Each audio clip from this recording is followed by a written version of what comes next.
We are going to occupy every space. And we have been gentlemen for far too long.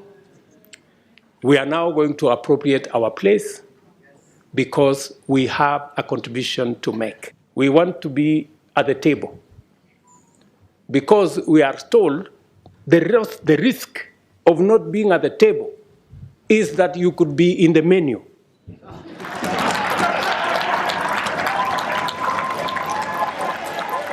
Kenya's President, William Ruto, delivered a powerful keynote speech at the Third Pan-African Parliamentarians Summit on climate policy and equity.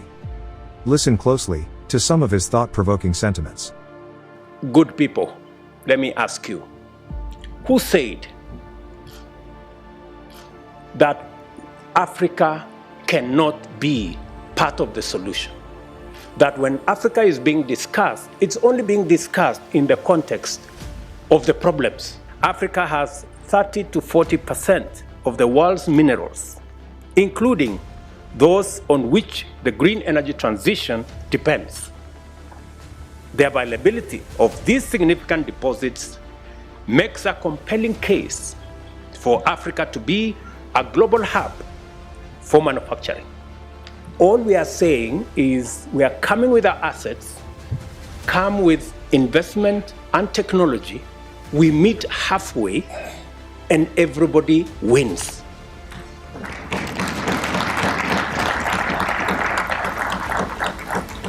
That's all we are saying. Instead of exporting the iron ores and the bauxite to be processed in Europe and China, if the decision was reversed so that we still get the same steel, but this time round, it is processed in Africa. You don't have to transport the ores. Use the renewable energy in Africa instead of the fossil fuel and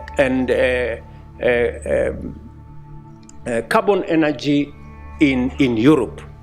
It is a simple decision. We will still get the steel for everybody, but let's change the paradigm. Instead of transporting iron ore and engaging in huge footprints of carbon, let us process the iron ores and the bauxite in Africa. And we are willing, once it is processed in Africa, we will sell the steel to our friends. We will do two things. We will have created jobs in our continent. We will have done green for everybody, green industrialization for everybody. We will have reduced emissions for everybody. And we will have contributed to solving this big equation of carbon emissions. Let me also say the following, that as nations, the whole reform agenda around the AU is a necessary imperative. It is not possible for us as states, as governments, to hold all the power and expect the African Union to function. We must be courageous enough, we must be bold enough to delegate some of the powers of our nations to the collective body of the African Union. That is what other progressive unions have done. We have made a decision, very respectfully as heads of state in Africa, that any engagement with other partners must be an engagement of equals. And for it to be meaningful, if we are going to meet the president of a country, we have organized ourselves that the Troika is going to represent Africa. The chair, the current chair, the past chair, the chair that is coming, and the heads of our regional economic commissions, about 6-7 people. But what happens continuously? When others want to engage with us, they don't want to deal with the Troika. They want to invite 50 heads of state.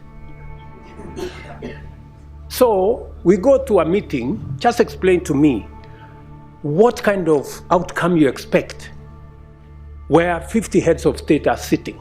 Everybody is asked for speak to 1.5 minutes. You speak to for 1.5 minutes. What kind of engagement are you going to get?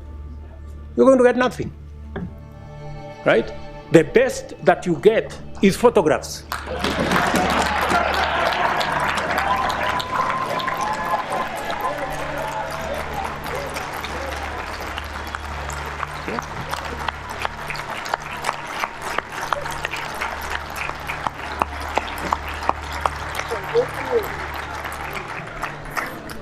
That's it.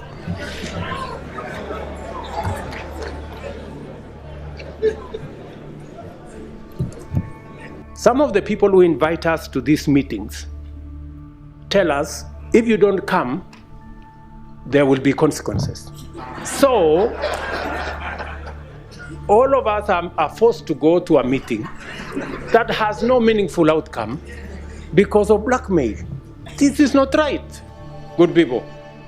So, if you are one head of state and you want to engage all these people, surely, are you sincere?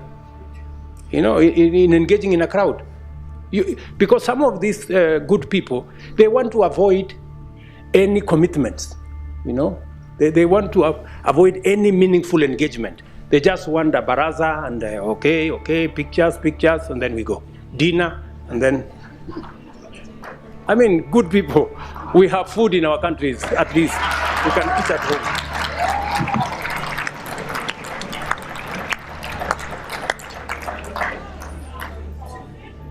We want to be at the table because we are told the risk of not being at the table is that you could be in the menu.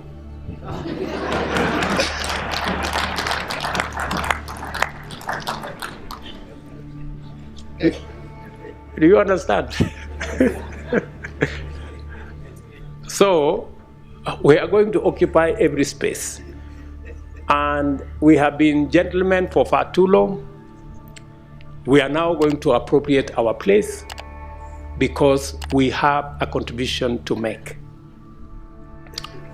Ladies and gentlemen, thank you very much for listening to me. I don't take it for granted. And God bless you.